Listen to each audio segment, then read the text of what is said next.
Agora, para falar sobre o longa dessa primeira noite, que é o Deserto de Joaquim, filme capixaba, de ficção, dirigido por Bernard Lessa.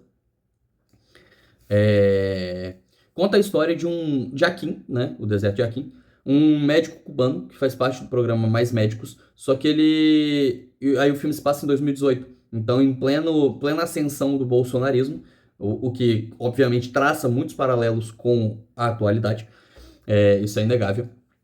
Isso não é uma coisa que dá pra negar no filme, sabe? Os paralelos que existem entre a atualidade são muito bons, entre a época em que o filme se passa e a atualidade funcionam muito bem.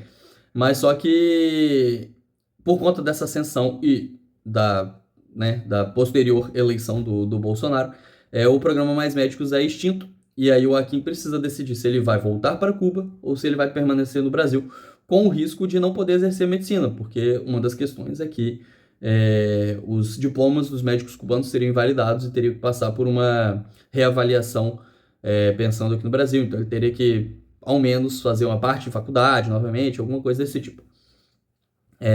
E aí a gente vai acompanhar um pouco primeiro da rotina do Joaquim e depois desse processo de decisão dele pós-eleição do Bolsonaro. Ele é um filme que ele tem certa coerência e tem coisas interessantes, principalmente na forma como usa a luz. Nem sempre é perfeito. É um filme que ele às vezes parece mal acabado. E aí, se você viu o diretor falando, você sabe com quanto de dinheiro que eles fizeram o filme, parte disso acaba sendo bem explicado, né? Não é por acaso que o filme aposta tanto na luz natural. Em alguns momentos ela não funciona tão bem, mas em alguns momentos traz algumas cenas muito bonitas mesmo. Principalmente quando ele explora as paisagens naturais.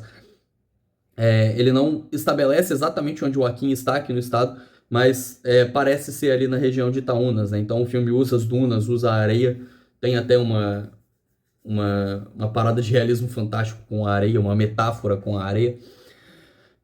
Então as paisagens naturais e a fotografia usando muita luz natural me agradou. Gosto muito de como o filme é fotografado. Também gosto ali do elenco. A Ana Flávia Cavalcante é incrível. Ela está aparecendo cada vez mais em filmes brasileiros e é uma atriz muito poderosa. Para mim, o destaque do filme. Ela tá ali à frente do Reinier Morales, que é o ator cubano que faz o Joaquim. Ele tem uma voz muito poderosa, ele se posta muito bem em cena. Mas eu acho que tem ali uma questão que talvez prejudique um pouco ele, que é do próprio filme, não tanto da atuação dele, que é de ser um filme monótono, um filme apático, um filme sem tesão. Tem também uma questão metafórica e poética com a areia, com as cobras, o filme, e que, de certa forma, eu vou voltar no que eu comecei, mas de certa forma, por mais que eu ache o filme coerente, ele também tem uma certa incoerência, porque ao mesmo tempo em que ele aposta em vários aspectos naturais, no som e na imagem, ele é um filme que ele flerta o tempo inteiro com o realismo fantástico. Só que esse flerte, o filme nunca mergulha nisso. Talvez por ser obrigado financeiramente a se apoiar na luz natural, o filme nunca mergulha no realismo fantástico de verdade. Então todas essas metáforas com a areia, com as cobras, ficam muito rasas. Mas isso nem é o que me incomodou tanto. O que me incomoda mais é o filme ser apático. E, pô, ele tem três atores que são incríveis. E tem uma parada de relacionamento romântico ali, mas é um filme que falta tesão. Sabe quando os personagens se beijam? Não tem tesão, sabe? É tudo muito apático. E isso é uma decisão que passa o filme todo, que está ali no filme como um todo.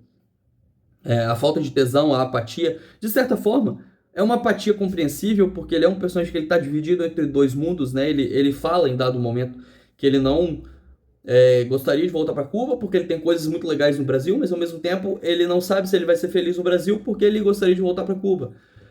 Mas é isso, sabe? Por conta dessa decisão de construir um protagonista meio apático, ele nunca. E aí pode ser o que eu gostaria e não o que o filme gostaria. Eu entendo perfeitamente isso. Mas eu acho que falta esse clímax. Falta ele de fato sentir saudade de Cuba. Sabe? As referências a Cuba são muito rasas também. Ao mesmo tempo, ele gosta do Brasil, mas, tipo, não tem, sabe?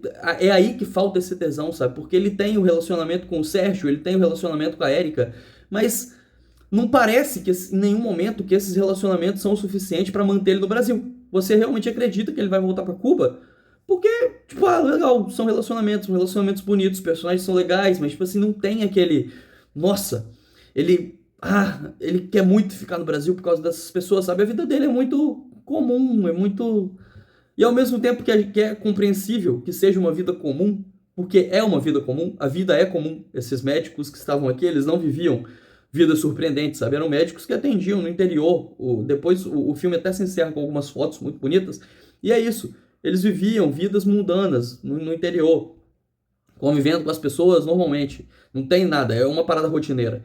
Mas pro personagem, pro filme, falta um pouco de punch, um pouco de força para estabelecer essa divisão entre os mundos, sabe? E aí o filme acaba ficando um pouco monótono, sabe? Ele vai caminhando e você entende a dúvida daquele personagem, tem cenas muito bonitas, pontuais, mas no todo eu senti como um filme um pouco monótono, que apesar de ser um filme curto, ele sofre um pouco para chegar ali onde ele quer. E o final nem, não me incomoda tanto, sabe? O final ele aposta num caminho de otimismo que não é o que me incomoda, sabe? O filme ser otimista, ele tá tudo bem. É uma escolha que é ok. É tipo você assistir um jogo e você falar que é de interpretação do árbitro, sabe?